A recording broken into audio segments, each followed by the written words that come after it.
PSSI ungkap alasan pilih Lebanon dan Kuwait jadi lawan uji coba timnas Indonesia jelang putaran 4 kualifikasi Piala Dunia 2026.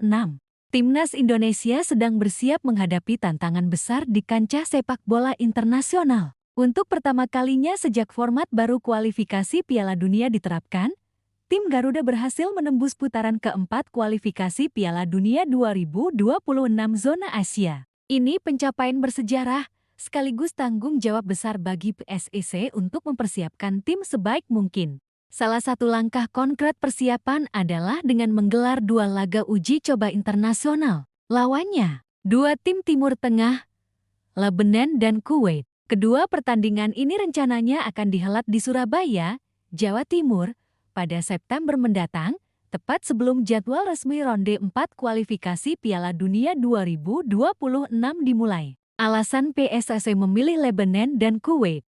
Dalam keterangan resminya, PSSI menjelaskan beberapa pertimbangan kenapa Lebanon dan Kuwait dipilih sebagai lawan uji coba. 1. Simulasi lawan bertipikal Timur Tengah. Menurut Ketua Umum PSSI Erick Thohir, Lebanon dan Kuwait mewakili gaya bermain khas tim-tim Timur Tengah, permainan keras dan disiplin, fisik kuat, transisi cepat, agresif memanfaatkan bola-bola mati. Hal ini dianggap cocok untuk mensimulasikan kondisi nyata di putaran keempat, di mana timnas Indonesia berpotensi bertemu tim-tim kuat seperti Iran, Arab Saudi, Irak, atau Uni Emirat Arab yang notabene punya karakteristik permainan serupa. 2. Ranking dan tingkat kesulitan menengah. Secara ranking FIFA, Lebanon dan Kuwait berada di level yang cukup menantang, namun masih dalam jangkauan untuk menguji taktik dan mental tim Garuda tanpa membuat kepercayaan diri pemain turun drastis. Lebanon ranking FIFA 110, Kuwait ranking FIFA 137. Bandingkan dengan Indonesia yang per Juni tahun 2025 bertengger di ranking 134. Artinya, laga ini bukan hanya pemanasan, tapi juga panggung untuk mengevaluasi posisi real Indonesia di level Asia. 3. Akses logistik dan relasi diplomasi. Faktor non-teknis juga penting. Lebanon dan Kuwait bersedia bertanding di Indonesia dalam jeda FIFA Matchday dengan kesepakatan logistik yang terjangkau. Hubungan federasi sepak bola juga terjalin baik, sehingga proses negosiasi berjalan mulus. Selain itu, kedua negara ini sama-sama punya sejarah pertemuan dengan Indonesia, jadi tidak sulit mempelajari pola main lawan. Rencana lokasi dan jadwal. Venue, Stadion Gelora Bung Tama, Surabaya. Waktu, September tahun 2025. Tanggal pasti menunggu konfirmasi FIFA Matchday resmi. Siaran, rencananya akan disiarkan langsung melalui Indosiar dan video. Apa target pelatih? Shin Tae-yong menekankan bahwa uji coba ini bukan sekadar mengejar hasil. Fokusnya, mengukur adaptasi pemain senior dan debutan. Menilai efektivitas formasi baru, melatih skema bola mati corner, free kick, throw-in, mengetes mental tanding di hadapan supporter sendiri. Kemungkinan, Shin Tae-yong juga akan menurunkan pemain-pemain naturalisasi terbaru seperti Ragnar Oratmangoen, Kelvin Verdong, atau Sandy Walsh untuk melihat kombinasi terbaik. Bagaimana reaksi fans? Sejak pengumuman ini, komentar di media sosial PSSI didominasi dukungan. Banyak fans menilai Lebanon dan Kuwait lebih relevan daripada lawan dari Eropa atau Amerika Latin karena lebih realistis secara gaya main. Potensi menang ada, tidak memberatkan federasi dari sisi biaya. Tentu ada juga kritik. Beberapa netizen berharap PSSI bisa menjadwalkan uji coba lawan tim Asia Timur seperti Jepang atau Korea Selatan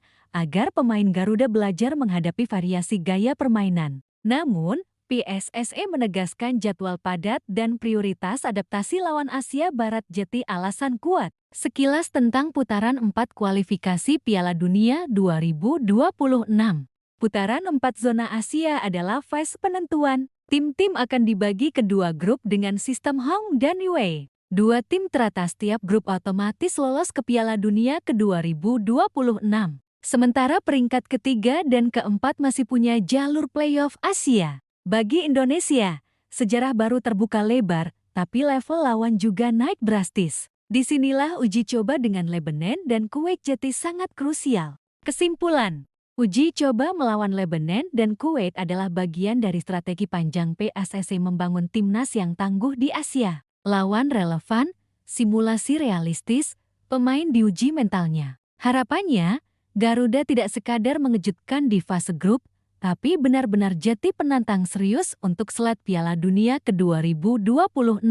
Sebelum bicara prediksi, menarik untuk menengok rekor pertemuan timnas Indonesia dengan Lebanon dan Kuwait. Sejarah mencatat beberapa duel menarik di berbagai ajang, meski tak terlalu sering terjadi. Indonesia vs Lebanon pertemuan terakhir, kualifikasi Piala Asia ke-2007. Indonesia kalah tipis 1-2 di Beirut. Total pertemuan, 4 laga. Hasil, Indonesia menang 1 kali, seri 1 kali, kalah 2 kali. Fakta menarik, Lebanon dikenal selalu merepotkan Indonesia karena fisik kuat dan permainan direct. Gol-gol Lebanon sering datang dari duel udara dan second ball. Indonesia vs Kuwait pertemuan terakhir, kualifikasi Piala Dunia ke-2010. Indonesia takluk 0-1 di Jakarta. Total pertemuan, 8 laga. Hasil, Indonesia menang 2 kali, seri 2 kali, kalah 4 kali.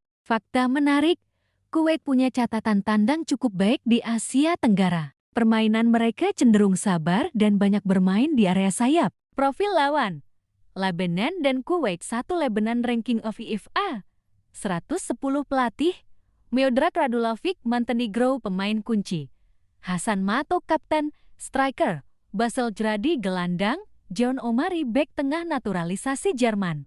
Gaya bermain 4-4-2 klasik, pressing tinggi, direct ball, duel fisik kuat. 2 Kuwait ranking FIFA 137 pelatih, Rui Bentau Portugal pemain kunci, Faisal Zaid gelandang kreatif, Syabaib Al-Haldi winger cepat, Khaled Al-Ibrahim bek veteran. Gaya bermain 4-2-3-1 modern, build up pendek, crossing aktif, transisi cepat. Tantangan dan risiko. Ada beberapa catatan yang harus diwaspadai. Cuaca, September bisa jadi musim panas di Surabaya. Faktor stamina penting. Kekompakan, pemain naturalisasi sering belum punya chemistry 100%. Resiko cedera.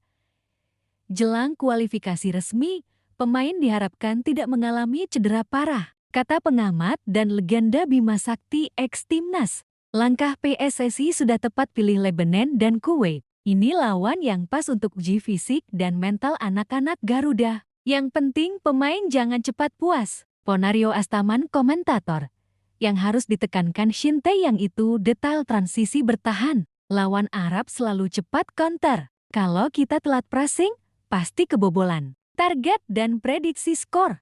Vs Lebanon, target minimal draw. Syukur-syukur menang tipis 2-1. Vs Kuwait, target dominasi permainan, clean sheet, skor 1-0 atau 2-0.